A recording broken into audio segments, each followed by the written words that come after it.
ములుగు జిల్లా మేడారం అరణ్య ప్రాంతం భక్తులతో కిటకిటలాడుతుంది. ఆసియా ఖండంలోని అతిపెద్ద గిరిజన జాతరగా పేరొందిన శ్రీ సమ్మక్క సారలమ్మ జాతరలకు లక్షలాది మంది భక్తులు తరలివస్తున్నారు.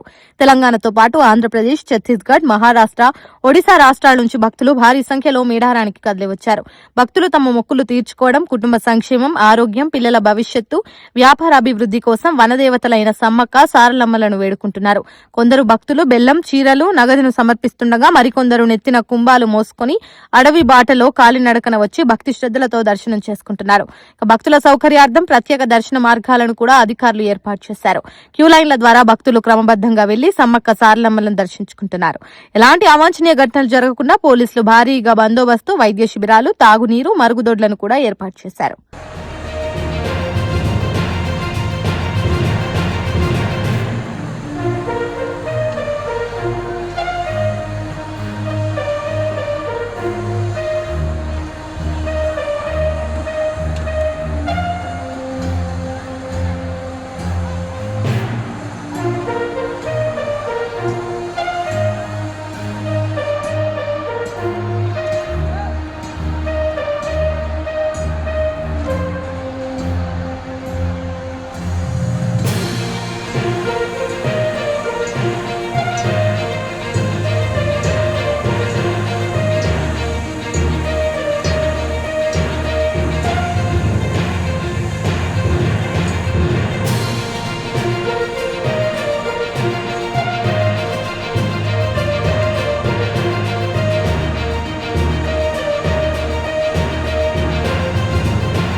లైక్ చేయండి, షేర్ చేయండి, సబ్స్క్రైబ్ చేయండి. మరిన్ని వీడియోల కోసం బెల్ సింబల్ పై క్లిక్ చేయండి.